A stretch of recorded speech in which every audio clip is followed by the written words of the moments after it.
Welcome to தரணிஸ் kitchen. இன்னைக்கு வாங்க கோழி மிளகு வறுவல் பார்க்கலாம். ரொம்ப சுவையான மிளகு வறுவல் பார்க்கலாம் வாங்க. இதுக்கு ஒரு பேன் வச்சுக்கலாம். பேன் ஹீட் ஆகட்டும். கொஞ்சமாக நெய் போட்டுக்கலாம். நெய் மெல்ட் ஆகட்டும். இப்போ சோம்பு தாளிச்சுக்கலாம். 1/2 ஸ்பூன் சோம்பு போட்டிருக்கேன். கூடவே ஒரு கைப்பிடி சின்ன வெங்காயம் போட்டிருக்கேன். வதங்கட்டும்.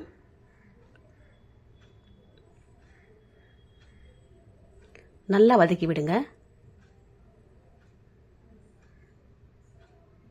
பச்சை வாசனை எல்லாம் போகணும். இப்போ கொஞ்சமாக கருவேப்பிலை ஆட் பண்ணிக்கலாம். ஒரு 6 காஞ்ச மிளகாய் போட்டிருக்கேன். நல்லா வதக்கி விடுங்க. இப்போ 2 ஸ்பூன் மிளகு போட்டிருக்கேன். நல்லா வதங்கட்டும்.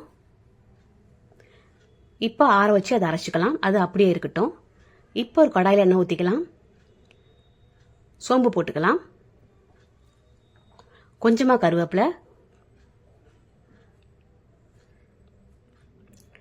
வெங்காயம் போட்டுக்கலாம். நல்லா வதங்கட்டும். நெக்ஸ்ட் இஞ்சி பூண்டு பேஸ்ட் 1 ஸ்பூன் போட்டிருக்கேன். நல்லா வதங்கட்டும். இப்போ சிக்கன் போட்டிருக்கேன். 3/4 கிலோ சிக்கன் எடுத்திருக்கேன். ஆட் பண்ணிக்கலாம்.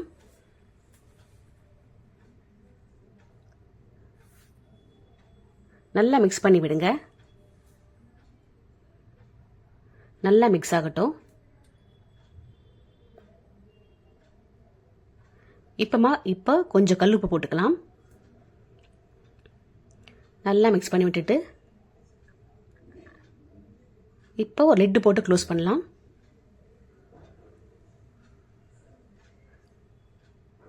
இப்போ பாருங்க, தண்ணிலாம் வந்துடுச்சு சிக்கன்ல இருந்து.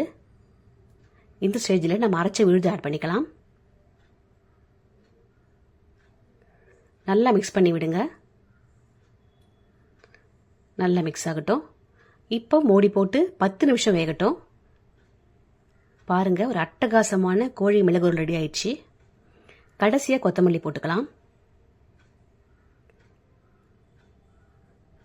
அவ்வளோதாங்க, ஒரு டேஸ்டியான சிம்பிளான கோழி மிளகு வறுவல் ரெடி ஆயிடுச்சுங்க. உங்களுக்கு இந்த வீடியோ பிடிச்சா லைக் பண்ணுங்கள், ஷேர் பண்ணுங்கள், சப்ஸ்கிரைப் பண்ணுங்கள் ஃப்ரெண்ட்ஸ். இது அட்டகாசமாக இருக்கும். ரைஸ்க்கு, சப்பாத்திக்கு, இடியாப்பத்துக்கு, இட்லி, தோசைக்கு எல்லாத்துக்குமே சூப்பராக இருக்குங்க. ட்ரை பண்ணி பாருங்கள். நிறைய வீடியோ போட்டிருக்கேன், செக் பண்ணி பாருங்கள். எல்லா வீடியோவும் ரொம்ப சிம்பிள் அண்ட் டேஸ்டியான ரெசிபி தான் போட்டிருக்கேன். Thank you. Thanks for watching.